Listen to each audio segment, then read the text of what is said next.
어, 하나님 말씀 누가복음 9장 23절에서 24절 말씀입니다. 성경 말씀 누가복음 9장 23절에서 24절 말씀, 제자를 부르시는 주님이라고 하는 제목입니다. 성경 같이 봉독하실 수 있습니다. 오래전에 한 아라비아의 예언자가 우수한 말을 가지고 싶었답니다. 그래서 아주 좋은 100마리의 종말을 구하여 사육하기 시작했습니다. 시내가 바라보이는 곳에 담장을 쳐서 사육을 하면서 먹이만 주고 물을 주지 않았다고 합니다. 고된 훈련이 끝날 때 사육장의 문을 열었습니다. 모든 말이 미친 듯이 물을 마시기 위해서 시냇가로 질주를 하였습니다. 모든 말들이 거의 시냇가에 이르렀을 때 주인은 힘차게 뿔피리를 불었습니다. 정지하고 돌아오라는 뜻이었습니다. 모든 말들은 주님의 명령을 무시하고 시냇가로 달려갔는데 그 중에 4마리의 말만 주인의 말을 듣고 뛰다가 중지하였습니다. 이 예언자는 그 4마리의 말을 가려내어 아라비아의 훌륭한 종말을 삼았다고 합니다. 100마리의 말들 중 96마리의 말들은 평생 짐을 싣고 운반하고 사람을 실어나르는 일을 하다가 고기를 제공하고 죽어갔습니다. 그런데 이 100마리의 말들 중에서 주인의 명령에 순종한 4마리의 말만 아라비아의 종마라는 영예를 얻고 아라비아의 종마가 될 수 있었습니다. 어떻습니까? 우리 성도님들 이 4마리의 아라비아 종마가 되고 싶지 않으십니까? 저는 이 4마리 중에 꼭 들고 싶습니다. 자기 목숨보다 주님과 형제들을 더 사랑하고 언제나 나의 것을 포기하고 죽기까지 주님을 따르는 사람, 이 사람이 4마리의 아라비아 종마에 들 것이라고 생각합니다. 아무쪼록 제 설교를 듣는 모든 성도님들이 이 아라비아 종마처럼 순종하시는 주님의 제자의 삶을 사시기를 예수님의 이름으로 축복합니다. 오늘은 제자를 부르시는 주님이라는 제목으로 말씀을 나누고 싶습니다. 주님께서 제자를 부르실 때 나를 따르라고 하셨습니다. 어느 분은 이 주님의 부르심은 왕의 소환이라고 표현을 했습니다. 주님께서 어떻게 부르셨는가? 주님께서 친히 제자들을 선택하셨습니다. 지금이나 예수님 당시에도 마찬가지로 제자들이나 아니면 학생들이 좋은 스승을 선택하고 좋은 학교를 선택합니다. 그래서 좋은 학교는 아주 높은 경쟁률을 통해서만 학교에 입학할 수가 있지 않습니까? 그런데 주님은 정반대로 당신이 원하는 제자들을 친히 선택하셨습니다. 왜 주님은 당신이 원하는 제자들을 친히 선택하셨을까요? 왜냐하면 그분은 하나님이셨고 가장 훌륭한 제작감을 뽑을 줄 아셨기 때문입니다. 그럼 어떤 사람들이 주님께 부름을 받았는가? 갈릴리 가난 어부들, 유대인들에게 쓰레기처럼 취급을 받았던 세리 마태, 가룟 유다를 빼고 나면 제대로 공부도 못하고 모두 보잘것없는 찌질이들, 영어로 말하면 루저들이었습니다. 고린도전서 1장 26절로 31절 말씀을 읽어보면 이렇게 말씀합니다. 형제들아, 너희를 부르심을 보라. 육체를 따라 지혜 있는 자가 많지 아니하며 능한 자가 많지 아니하며 문벌 좋은 자가 많지 아니하도다. 그러나 하나님께서 세상에 미련한 것들을 택하사 지혜 있는 자들을 부끄럽게 하려 하시고 세상에 약한 것들을 택하사 강한 것들을 부끄럽게 하려 하시며 하나님께서 세상에 천한 것들과 멸시받는 것들과 없는 것들을 택하사 있는 것들을 폐하려 하시나니 이는 아무 육체라도 하나님 앞에서 자랑하지 못하게 하려 하심이라. 주님께서 택하신 사람들을 보십시오. 누구를 택하셨습니까? 약하고 보잘것 없었습니다. 세상에 미라는 것들을 택하사 지혜 있는 자들을 부끄럽게 하시고 세상에 약한 것들을 택하사 강한 것들을 부끄럽게 하시고 세상에 천한 것들과 멸시받는 것들과 없는 것들을 택하셔 있는 것들을 폐하려고 하셨습니다. 그래서 아무라도 하나님 앞에서 자랑하지 못하게 하셨습니다. 요즘처럼 학생이 대학교를 선택하고 제자가 스승을 선택한다면 여기 선택된 사람들 중 누구도 받아들여질 사람이 없었습니다. 그래서 주님께서 직접 저와 여러분을 선택하여 주셨습니다. 이것만으로 우리는 너무 감사하고 감사해서 고개를 들고 어깨를 펴야 하지 않겠습니까? 맞습니까? 주님께서 제자들을 부르셨습니다. 그렇지, 성경에서 그들을 그렇게 부르셨지. 나도 제자라, 그들이 제자로 부름받았다고 믿는다. 그런데 나도 제자인가? 그런데 나도 제자인가? 나는 주님이 그렇게 부르시지 않으셨다. 누가 한번 교회에 가자고 그래서 따라가 보았고, 또는 부모가 교인이어서 어릴 때부터 교회를 나가 했었고, 또는 우리 큰형이 또 우리 뭐 누님이 나를 교회 데리고 나가서 내가 교회를 가게 되었다. 그러니까 나는 직접 주님께서 나를 따르라라는 그런 부르심이 없었다라고 생각할 수 있습니다. 말씀드린 것처럼 우리 교인들은 대부분 어쩌다가 교회에 나오게 되었고, 그래서 예수 믿게 되었고, 그래서 직접적으로 주님이 나를 따르는 부르심을 받지 않으실 수도 있습니다. 아주 극적으로 어떤 사람들이 주님으로부터 나를 따르라고 하는 부름을 받은 사람도 있습니다. 그런데 누구누구를 통해서 교회를 나갔든지 간에, 그러나 하나님께서 나를 구원하시려는 선한 계획이 있었음을 우리는 확인할 수 있습니다. 사도 바울은 말하기를 세상이 만들어지기 전에, 창세 전에 나를 택하시고 때가 되어서 누구누구를 통해서 내가 비로소 주님을 만나게 되었다고 우리에게 가르쳐 줍니다. 그래서 우리 모두도 주님으로부터 부르심을 받았음을 이렇게 확인할 수가 있습니다. 제자들이 주님의 부름을 받았을 때 그들은 연약하고 또 실패했습니다. 그들은 도망갔고 그들은 주님을 배반하였습니다. 그러나 요한복음 21장에 보면 예수님 끝까지 그들을 다시 세우셨습니다. 그래서 어떤 사람은 얘기하기를 제자는 태어나는 것이 아니고 만들어지는 것이다 라고 그렇게 말합니다. 그러니까 이것은 무엇을 말합니까? 부르신 분이 중요하다라고 하는 사실입니다. 고린도전서 6장 10절 말씀을 보면 이렇게 말씀하십니다. 너희가 값으로 산 것이 되었으니 그런즉 너희 몸으로 하나님께 영광을 돌리라. 주님께서 십자가에 피 흘려 죽으심으로 우리를 구속하셨습니다. 제자의 길을 간다는 것이 쉬운 일은 아니고 매우 어려운 일이지만, 그러나 부르신 분이 주님이시라면 그분이 책임지시고 끝까지 이끌어 주십니다. 그러니까 우리가 택함을 받았다는 것에는 어마어마한 비밀과 보화가 숨겨져 있는 것입니다. 하나님이 나를 선택하셨다는 것, 그분의 이름을 위하여 구원의 마지막 순간까지 책임을 지실 것이라고 하는 사실입니다. 믿습니까? 이제 우리가 읽은 본문의 근거와 누가복음 9장 23절, 24절 말씀 가운데서 제자의 삶에 대하여 살펴보기를 원합니다. 첫 번째, 제자의 삶은 주님을 목숨보다 더 사랑하는 것입니다. 첫 번째, 제자의 삶은 자기 목숨보다 주님을 더 사랑하는 것입니다. 제 아내인 호은석 선교사 설교를 듣고 많은 사람들이 내가 비로소 주님을 알게 되었다.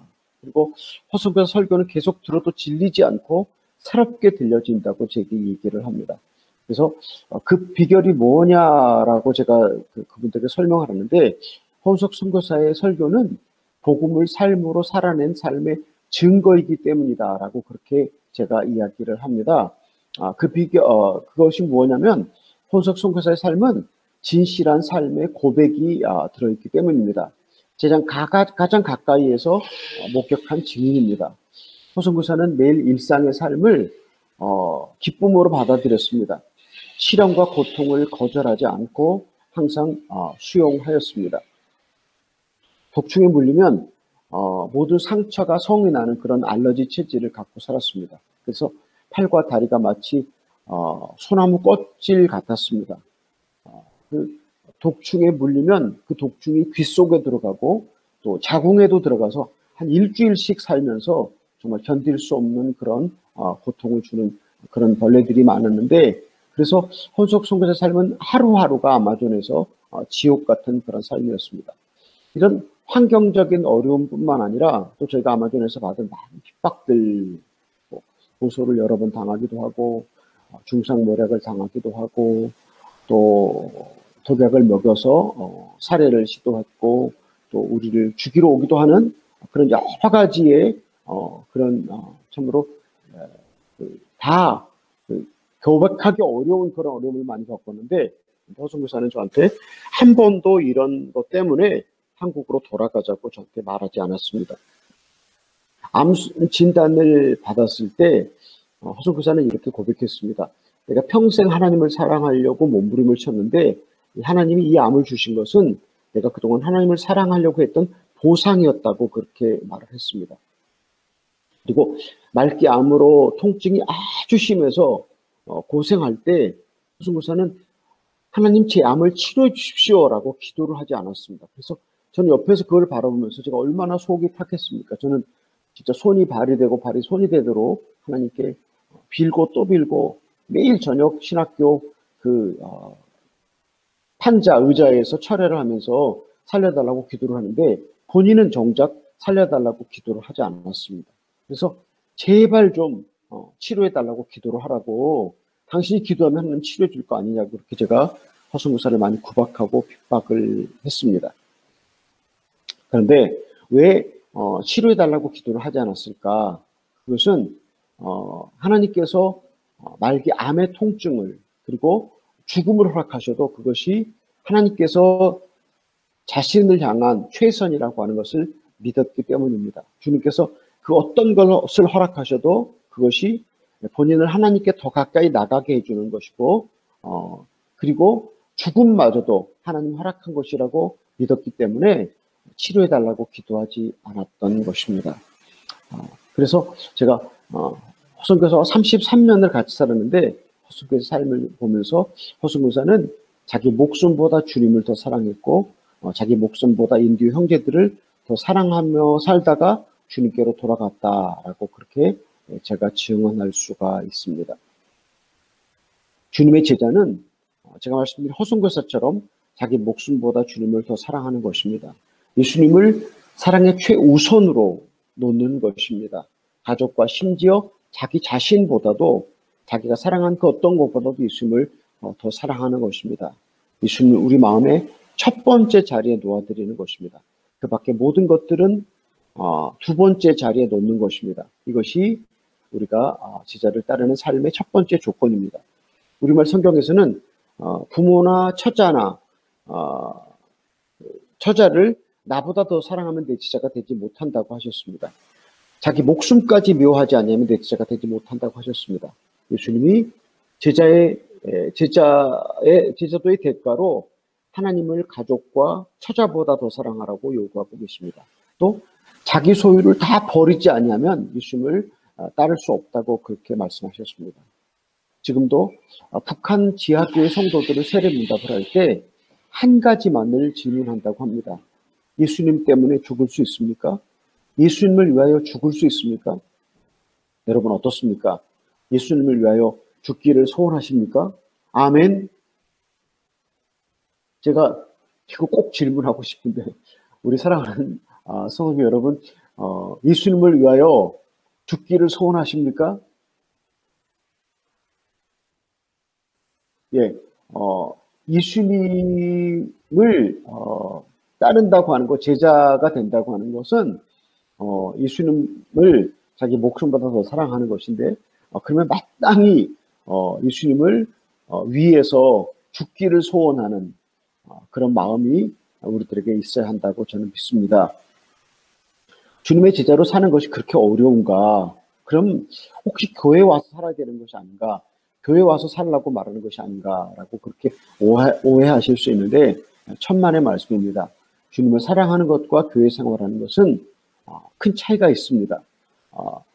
예수님을 사랑한다고 해서 교회에 와서 살아야 되는 것 절대로 아닙니다. 우리가 교회 생활을 하는 것, 교회 생활을 하는 것을 주님 사랑하는 것으로 잘못 가르쳐줘서 혼동을 하는 것 같습니다. 주님을 사랑하는 것은 내 삶의 모든 영역에서 내 주도권을 주님께 양도하는 것이고 주님을 첫 번째로 인정하는 것입니다.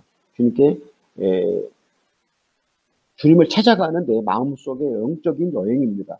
절대로 교회 와서 20시간, 4시간 살면서 금식하고 철야하는 것이 아니라고 하는 것을 말씀드리기를 원합니다. 두 번째 제자의 삶은 자신을 부인하고 복음을 삶으로 살아내는 것입니다. 두 번째 제자의 삶은 자신을 부인하고 복음을 삶으로 살아내는 것입니다. 우리가 읽은 본문에 주님께서 말씀하셨습니다.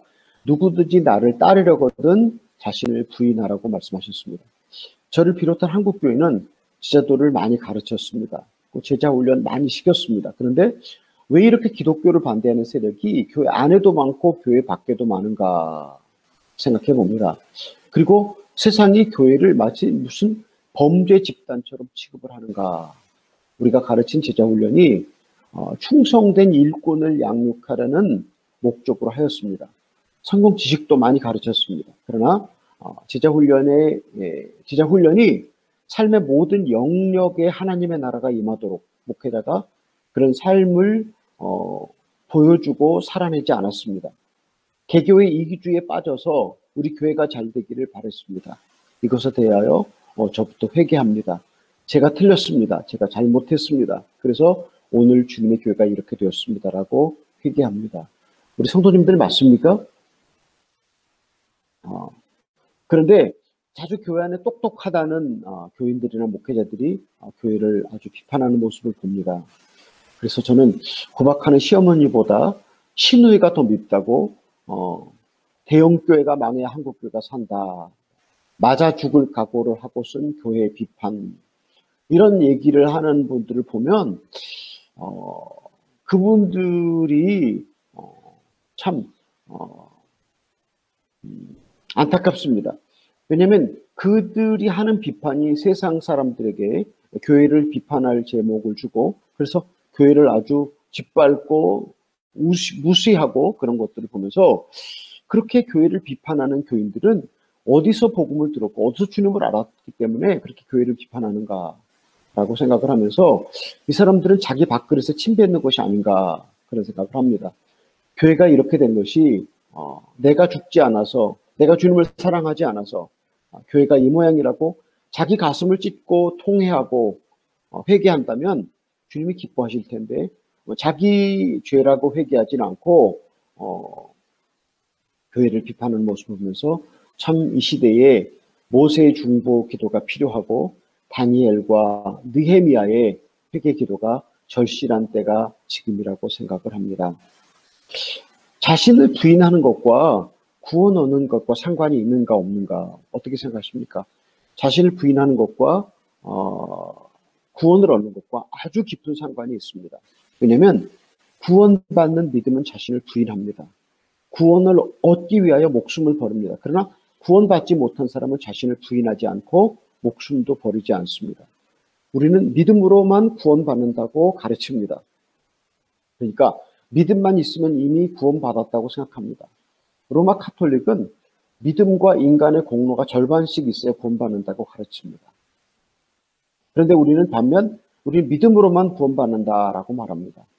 맞습니다. 우리는 믿음으로만 구원받습니다. 그런데 구원받은 사람은 구원받은 증거가 있습니다. 구원받은 열매가 있습니다. 만일 구원의 열매가 행함이 없다면 자신을 부인하는 자신을 부인하고 목숨을 버리는 그것이 없다면 사실은 그 사람은 머리로만 지적 동의로 예수를 믿는다고 고백할 뿐입니다. 근데 성경에 이런 말이 있지 않습니까? 귀신도 예수님 앞에서 떤다. 귀신도 예수님을 알아보았다. 그러면 이것은 무엇입니까? 우리가 지적 동의로 머리로 예수님이 나를 위해 죽었다고 하는 믿는 그 지적 동의로 구원받을 수 있는가? 절대로 아니라고 하는 사실입니다. 구원받은 증거는 무엇인가? 자신을 부인하는 것입니다. 성경 그래서 말씀하지 않습니까? 제 목숨을 구원코자 하면 잃을 것이고 제 목숨을 잃으면 구원하리라. 자신을 부인하는 것이 구원과 아주 중요한 관계가 있는 것을 가르쳐주고 있습니다. 자아는 죄성의 문제다. 존 스토트라고 하는 아주 잘 알려진 신학자는 죄는 자아다라고 하는 것을 읽고 마음에 큰 깨달음이 있었다고 합니다. 내 자아가 죄다.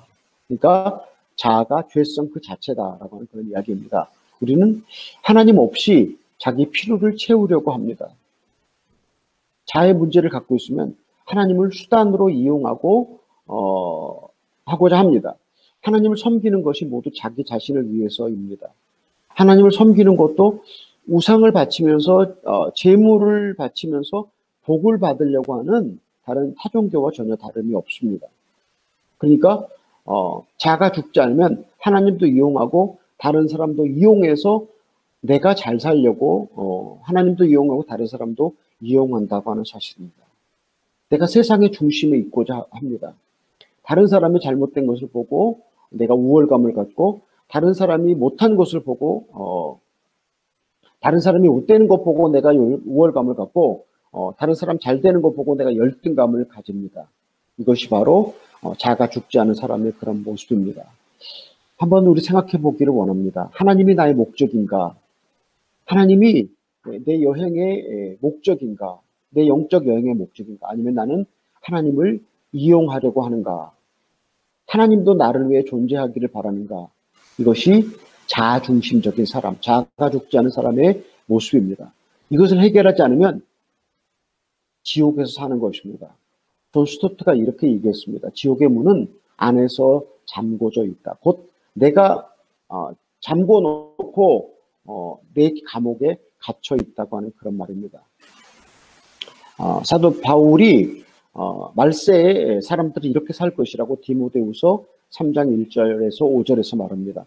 내가 이것을 알라. 말세에 고통하는 때가 이르리니 사람들은 자기를 사랑하며 돈을 사랑하며 자긍하며 교만하며 회방하며 부모를 거역하며 감사치 아니하며 거룩치 아니하며 무정하며 원통함을 풀지 아니하며 참소하며 절제하지 못하며 사나우며 선한 것을 좋아 아니하며 배반하여 팔며 조급하며 자고하며 쾌락을 사랑하기를 하나님이 사랑하는 것보다 더하며 경건의 모양은 있으나 경건의 능력은 부인하는 자니 이 같은 자들에게서 내가 돌아서라. 나를 우상화시키는 범죄, 돈을 사랑하고 교만하고 부모를 거역하는 것, 감사가 없는 것, 거룩함이 없는 것, 사랑이 없고 무정한 것, 원한에 사무쳐 있는 것, 무절제한 것, 돈 앞에서 양심을 버리는 것, 절제가 없고 쾌락을 사랑하고 교회는 나가는데 하나님 사랑은 없는 것, 경건의 모양은 있는데 경건의 능력이 없는 것, 이런 범죄들이 우리 안에 있습니다. 죄성으로부터 자신을 붙들고 있는 것에서 돌아서라고 권면합니다. 어떤 성인은 죄성에 묶여있는 자아의 모습을 노끈에 묶여있는 새로 표현했습니다. 새가 노끈에 묶여있으면 하늘을 나를 수 없습니다. 아무리 가는 노끈이라도 새의 발이 묶여있으면 새는 하늘로 날아갈 수가 없습니다. 우리를 묶는 노끈이 무엇인가? 우리를 하나님께로 가지 못하게 하는 노끈이 무엇인가? 우리가 하나님께로 날아갈 수 없게 하는 노끈은 무엇인가? 그것이 아무리 작은 죄라고 할지라도 교만이나 음란이나 허영이나 또는 욕심이나 게으름이나 또는 우리의 어떤 분노나 그 어떤 것이라고 할지라도 우리가 두 날개를 짓을 해서 하늘로 날아가야 하는데 하늘로 날아갈 수 없게 하는 것이라고 말하는 것입니다. 우리가 해결되지 않은 죄성이 무엇인가? 아직 주님, 제가 어떤 것이 해결되기를 원하십니까? 라고 주님께 기도하시면서 주님의 도우심을 구하시길 예수님의 이름으로 축복합니다. 다니엘서의 다니엘과 그 세 친구는 하나님을 알지 못하는 거대한 세속 문호 앞에서 부정한 음식을 거절했습니다. 부정한 음식을 먹지 않겠습니다라고 하였을 때 하나님께서 그들에게 길을 열어주셨습니다. 노예로 잡혀간 그 땅에서 자신을 부인했습니다. 하나님의 백성의 정체성을 당당하게 지켜내는 것이었습니다. 고린도서 15장 31절 말씀을 읽어보면 사도 바울이 이렇게 말합니다. 형제들아 내가 그리스도 예수 우리 주 안에서 가진 바 너희에 대한 나의 자랑을 두고 단언하느니 나는 날마다 죽노라. 우리 사랑하는 성도님들, 세상에 대하여 죄에 대하여 날마다 죽으시기 바랍니다. 사도 바울이 갈라디아서 6장 14절에서 이런 말씀을 합니다. 내게는 우리 주 예수 그리스도의 십자가 외에 결코 자랑할 것이 없으니 그리스도를 말미암아 세상이 나를 대하여 십자가에 못 박히고 내가 또한 세상을 대하여 그러하니라 라고 말씀하셨습니다. 무슨 뜻이냐면 내가 세상에 대하여 십자가에 죽기를 소원하면 내가 세상을 못 박습니다. 내가 세상을 버립니다. 그러나 반대로 내가 세상에 대해 십자가에 죽기를 거절하면 세상이 나를 십자가에 죽이러 찾아옵니다. 어떻습니까? 내가 세상에 대하여 죽는 것이 낫습니까? 세상이 나를 죽이려 찾아오는 것이 낫겠습니까? 아무쪼록 내가 세상을 버리고 내가 세상을 먼저 버려서 세상이 나를 죽이러 오는 일이 없으시기를 예수님의 이름으로 축복합니다. 작년 연말에 제가 마치 우리 인도 형제들에게 허은석 선교사를 숭배하도록 하는 이단인 것처럼 어떤 사람들이 저를 이렇게 중상모략을 하고 소문을 퍼뜨렸습니다. 그래서 그것과 연계하여서 교인 몇 가정이 교회를 떠나는 일이 있었습니다. 우리 목사님 잘 아시겠지만 수십 년 동안 함께했던 교인들이 교회를 떠날 때 목사의 마음이 참 많이 아픕니다. 제가 처음으로 이렇게 이런 누명을 쓰면서 하나님 제가 누구관데 나를 시기하는 사람들이 있는가라고 제가 깜짝 놀라며 엎드렸습니다. 주님, 제가 더 겸손하기를 원합니다. 주님, 저를 불쌍히 여기소서. 나를 향해서 악의를 품고 그런 소문을 낸 그들을 향한 분노에 제가 죽었습니다. 그리고 하나님께 감사했습니다. 하나님, 다시 한번 나를 돌아볼 수 있도록 기회를 주신 하나님께 감사합니다라고 하나님께 영광을 돌리면서 저를 향해서 악의를 품고 그런 소문을 내고 제 사역을 망치려고 했던 사람들을 향한 분노와 미움에 대해서 제 자신을 부인했습니다. 잘 아시는 것처럼 요셉의 형들이 요셉을 애굽에 팔아버렸습니다. 요셉은 그래도 하나님을 원망하지 않고 형들도 원망하지 않고 자신을 부인하였습니다. 더 하나님께 가까이 나갔습니다. 하나님께 더 가까이 나간 결과 어떻게 됐습니까? 보디발의 아내가 욕을 해서 그 유혹을 거절한 까닭에 감옥에 들어갔습니다. 하나님을 더 사랑한 결과 요셉은 어떻게 되었습니까? 감옥까지 갔습니다. 꼼짝없이 감옥에서 죽게 되었습니다. 그런데 그 감옥에서도 그 누명을 쓰고 들어간 감옥에 대해서도 자신의 원한과 분노에 대해서 자신을 부인하였습니다. 그리고 13년의 세월이 흐른 후 요셉은 애굽의 총리가 되었습니다. 만일 요셉에게 그 형들이 없었다면 어떻게 되었을까? 요셉에게 보디발의 아내가 없었다면 어떻게 되었을까? 요셉은 그 요셉을 죽이려고 했던, 요셉의 인생을 완전히 망치려고 했던 그 원수들을 은인으로 이해했습니다. 그래서 요셉은 하나님의 사람으로 연단이 되었습니다. 그래서 요셉은 자신의 분노와 원한에 대해서 죽었기 때문에 결국 애굽의 총리가 되고, 그리고 그들이 형들을 만날 때 하나님께서 당신들을 구원하기 위해서 나를 먼저 여기 보냈다고 그렇게 은혜의 해석을 통해서 주님의 예표가 되었습니다. 요셉의 일생을 보면서 하나님을 사랑하는 자, 곧 그 뜻대로 부르심을 입은 자들에게는 합력하여 선을 이룬다는 로마서 8장 28절 말씀을 확인할 수 있습니다. 사도 바울이 무슨 뜻으로 이런 말을 했을까?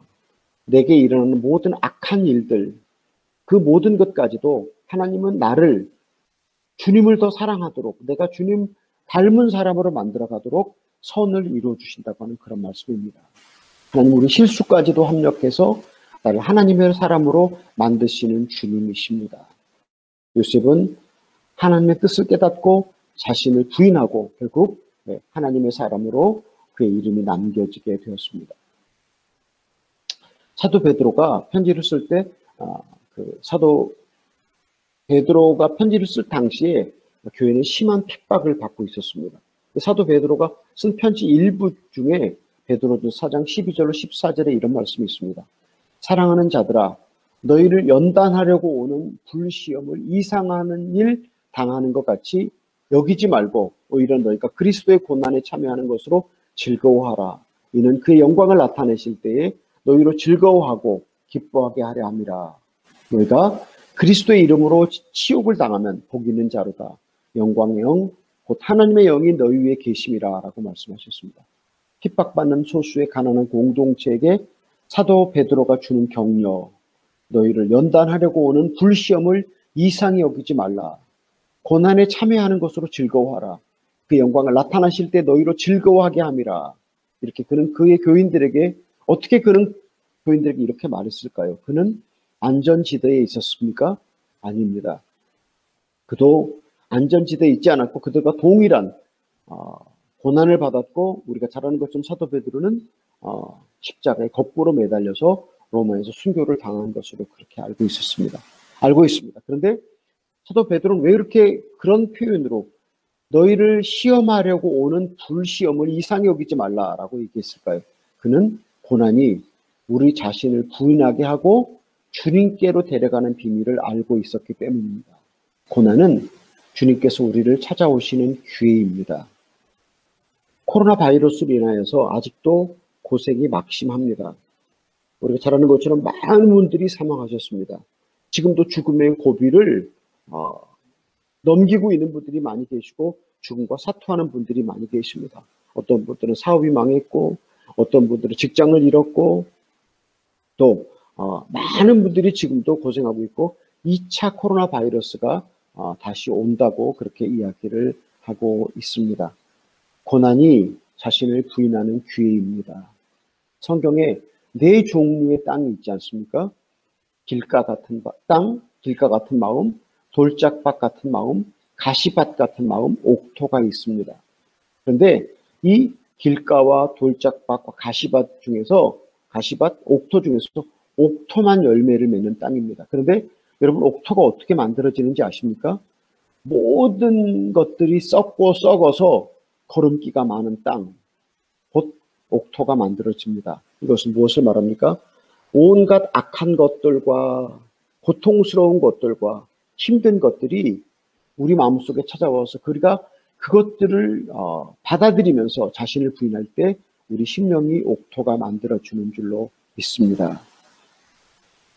우리가 고난을 당할 때, 어려움을 당할 때 모든 악한 것들이 우리 마음속에 들어올 때 그때 우리가 원망과 불평을 그치고 감사하고 자신을 부인하게 될 때 우리 삶이 변화가 되어서 옥토 같은 마음이 되어서 우리가 우리 마음이 세상에 대해서 악한 것에 대해서 죽을수록 우리 안에 풍성한 삶이 우리 안에 나타나는 줄로 믿습니다. 아마존은 우리에게 은혜의 땅이었습니다. 그래서 우리 선교의 이름이 아마존강 은혜의 강 선교회입니다. 왜 그 아마존이 은혜의 땅인가? 아마존의 환경이 열악해서 우리 자신을 부인하도록 우리를 도와줬습니다. 성경에 우리는 다시 태어나지 않는다고 분명하게 말합니다. 사람이 한번 죽으면 죽고 그 다음에 심판이 있다고 그렇게 말했습니다. 그래서 우리는 세상에 다시 태어나는 윤회설을 믿지 않는 사람들입니다. 그런데 저 허성교사가 전에 이런 고백을 같이 했습니다. 만에 하나 우리가 다시 태어난다면 나는 다시 아마존 선교사가 되고 싶다. 왜냐하면 이 아마존이 우리의 자아를 죽음에 던지기 가장 좋은 곳이기 때문이다. 이 아마존이 우리 자아를 죽음에 넘기고 우리 자신을 부인하고 주님을 따라갈 수 있는 가장 좋은 장소이기 때문에 만일에 다시 태어난다면 아마존 선교사로 태어나고 싶다고 그렇게 고백을 한 적이 있었습니다.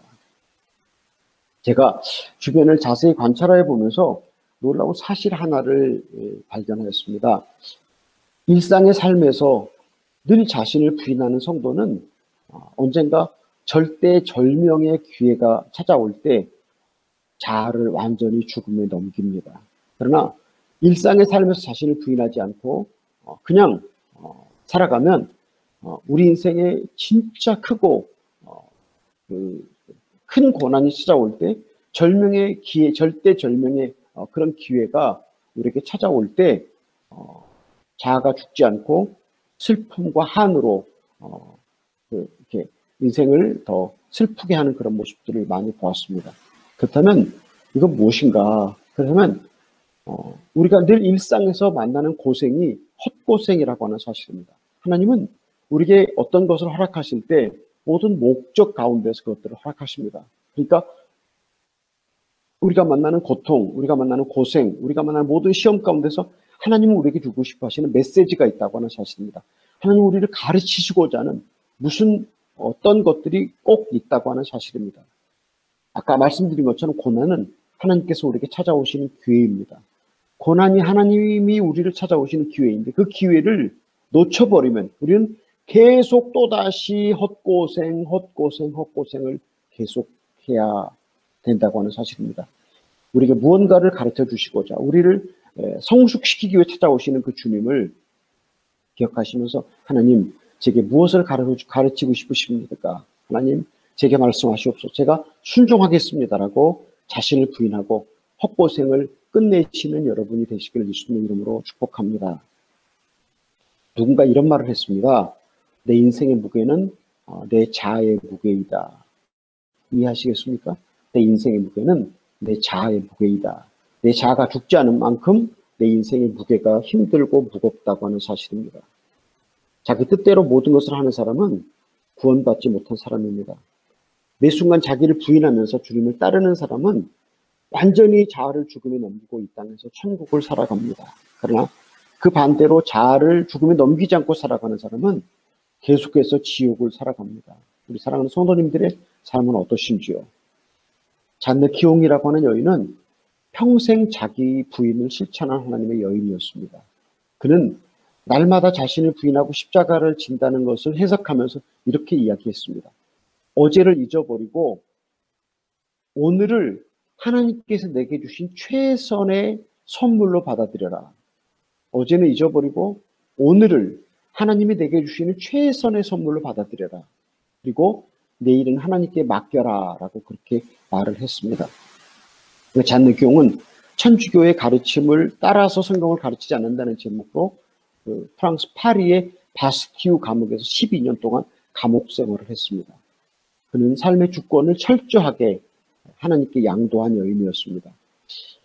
그래서 그 잔느 기용의 저서들이 십자가 복음의 고전이 되었습니다. 저는 항상 여행할 때 제가 성경과 함께 잔느 기용의 저서들을 가지고 다닙니다. 그러니까 십자가 복음의 계보를 살펴보면 이렇게 십자가 복음의 계보를 이렇게 나열할 수가 있습니다. 제가 나열하는 건데요. 예수님의 지자들, 그리고 또 성 어거스틴, 초대교회 사막 교부들, 종교개혁자들, 잔느 기용, 워치만 리, 앤드류 머리, C.S. 루이스가 십자가 복음을 계승해 왔던, 지금까지 전해준 십자가 복음의 계보에 들어가는 사람들이라고 생각을 합니다. 제자의 삶은 자신을 부인하는 삶입니다. 세 번째 제자의 삶은 십자가를 지는 사명을 감당하는 것입니다. 즉 능동적으로 십자가를 선택한다라고 저는 그렇게 이해를 합니다. 주님께서 기꺼이 십자가로 걸어가셨습니다. 요한복음 10장 18절 말씀 읽어보면 아무도 내게서 내 목숨을 빼앗아가지 못한다. 나는 스스로 원해서 내 목숨을 버린다. 나는 목숨을 버릴 권세도 있고 다시 얻을 권세도 있다. 그렇게 말씀하셨습니다. 주님은 목숨을 스스로 버리는 능동적인 자세로 사명을 감당하셨습니다. 십자가로 걸어가셨습니다. 우리가 잘 아는 것처럼 바울 사도가 그 3차 전도행을 끝내고 예루살렘으로 가려고 하였습니다. 그런데 예루살렘에 가면 잡혀서 고난을 받는다고 선지자가 예언을 합니다. 그런데 그는 예루살렘에 갔습니다. 사도 바울은 왜 예루살렘에 갔을까? 그의 고집이었을까요? 아니면 그의 무모함이었을까요? 그는 사도행전 20장 24절에서 이렇게 말합니다.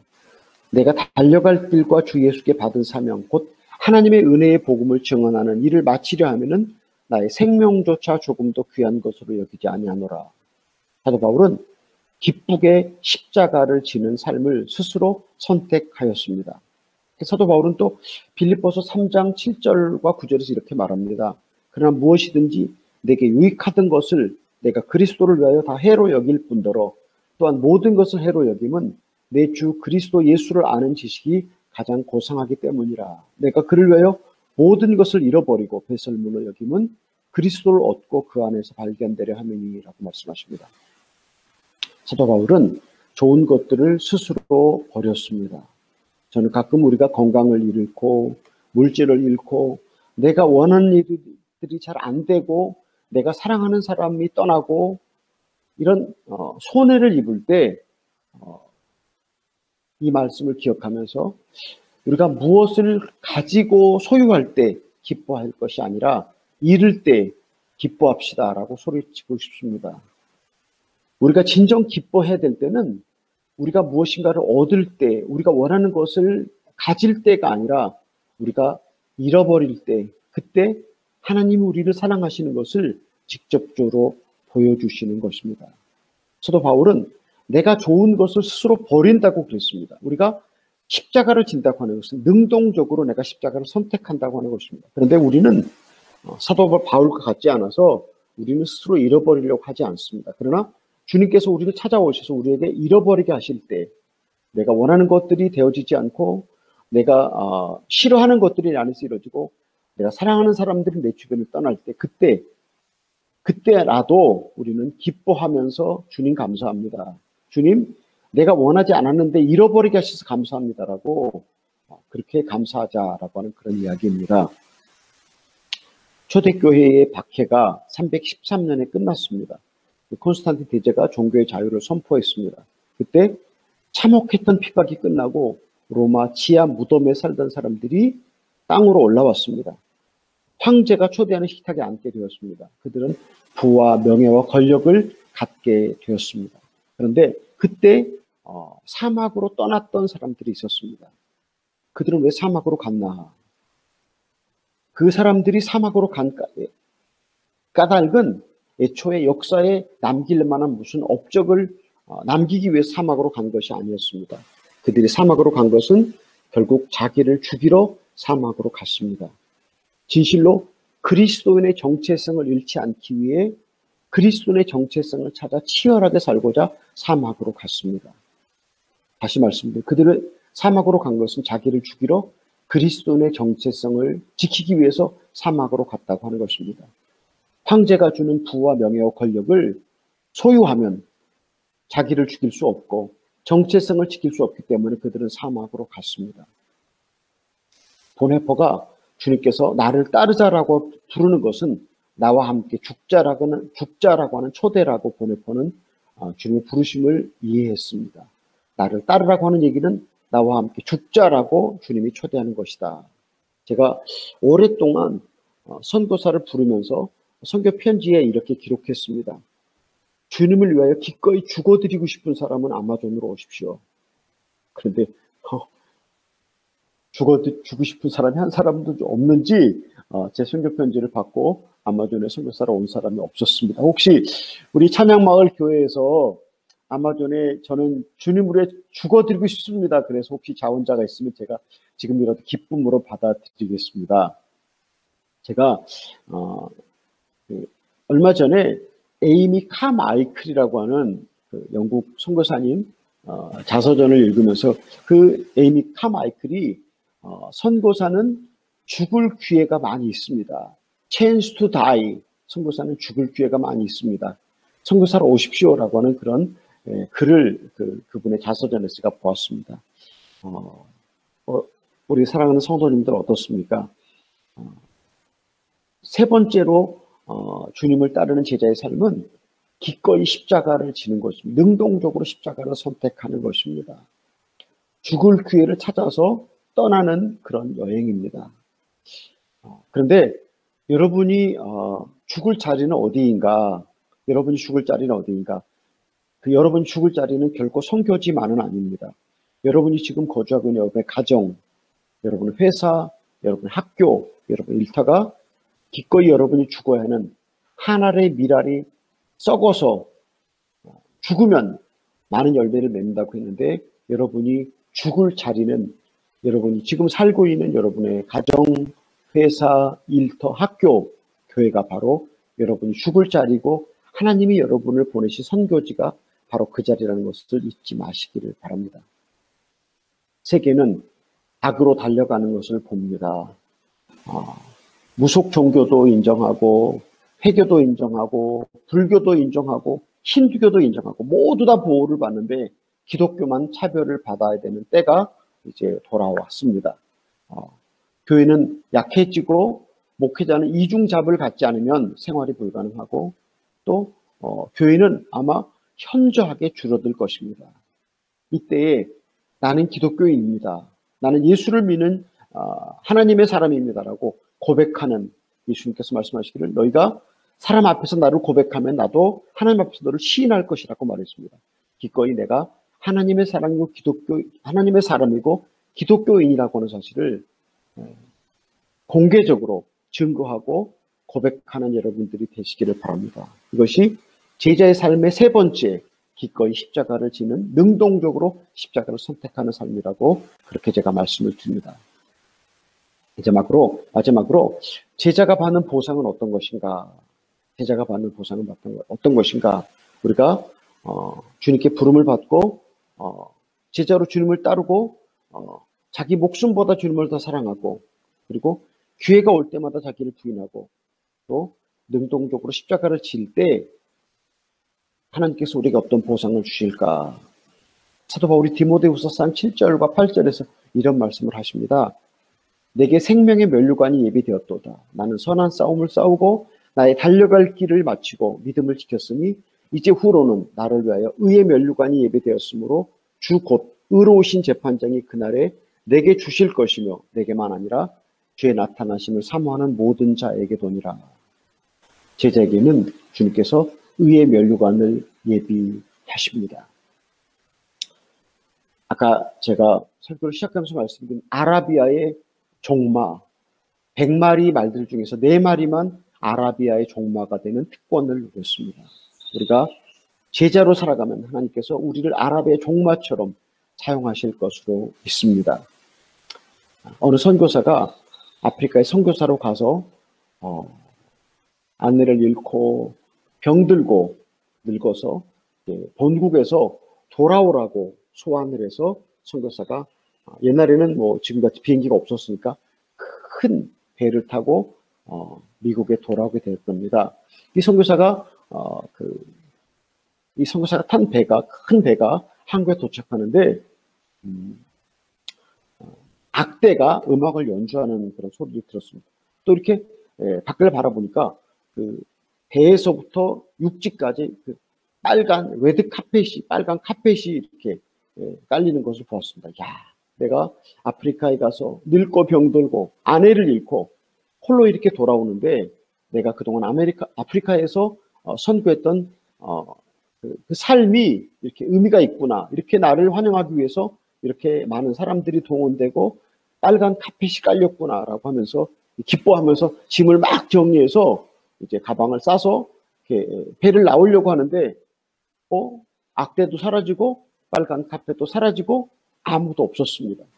그래서 아니 이게 웬일인가라고 사람들에게 물어봤더니 미국의 장군이 아프리카에 가서 큰 업적을 달성하고 돌아오는 그런 그 장군을 환영하는 예식이었다고 사람들이 설명을 해주었습니다. 선교사가 고개를 숙이면서 내가 돌아오는데 아무도 나를 환영하러 맞이해 주는 사람이 없구나라고 슬퍼하고 있을 때 하나님이 그 선교사에게 이렇게 말했다고 합니다. 아들아, 아직 아니다. 너는 아직 천국에 들어오지 않았다. 너가 천국에 들어올 때 그 장군을 맞이했던 환영식보다 너는 더 크고 위대한 환영식을 천국에서 할 것이다라고 그 선교사를 위로했다고 합니다. 우리 사랑하는 성도님들 어떻습니까?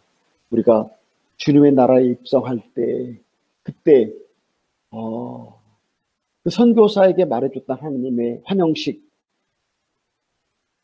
악대가 음악을 연주하고 빨간 카펫이 우리에게 깔려서 우리가 천국에 입성하지 않는다고 그래서 어떻겠습니까? 우리가 찬송가 부르는 찬송가 가사가 있죠. 구주를 생각만 해도 내 마음이 좋거든. 그 얼굴 배울 때야 얼마나 좋으랴. 우리를 환영하는 예수 그리스도, 이 땅에 살면서 예수님 생각만 해도 우리 마음이 뜨거운데 그분의 나라에 들어갈 때는 얼마나 행복할 것인가. 우리가 영생을 선물로 받는다고 하는 것, 이것보다 더 큰 축복이 어디 있을 것인가. 이것이 바로 제자가 받는 보상입니다. 우리 사랑하는 성도님 여러분, 제자의 삶은 쉬운 삶이 아니지만 그러나 우리에게 보상이 있습니다. 의의 면류관이 예비되어 있습니다. 주님께 쓰임받는 하나님의 종으로 우리가 주님께 사용될 것입니다. 그리고 영생을 선물로 받아서 영원한 삶을 우리가 주님과 함께 누리게 될 것입니다. 기도하시겠습니다. 하나님 아버지 감사하고 주님을 찬양합니다. 주님 우리를 제자로 부르셨습니다. 우리가 넘어지고 쓰러지고 유혹 가운데 힘들어 살아가지만 그러나 누구든지 나를 따르려거든 자신을 부인하고 십자가를 지고 나를 따르라. 너희 목숨을 잃고자 하면 얻을 것이고 얻고자 하면 잃을 것이라고 말씀하신 주님. 우리가 주님께 제자로 부르심을 입어서 목숨보다 주님을 더 사랑하고 싶습니다. 하나님 우리 자신을 부인하고 싶습니다. 우리가 기꺼이 십자가를 지고 싶습니다. 하나님 우리의 영혼을 우리의 삶 전체를 받아 주시옵소서. 당신의 제자로 한평생 주님께 드려지기를 원합니다. 예수님의 이름으로 기도하옵나이다. 아멘.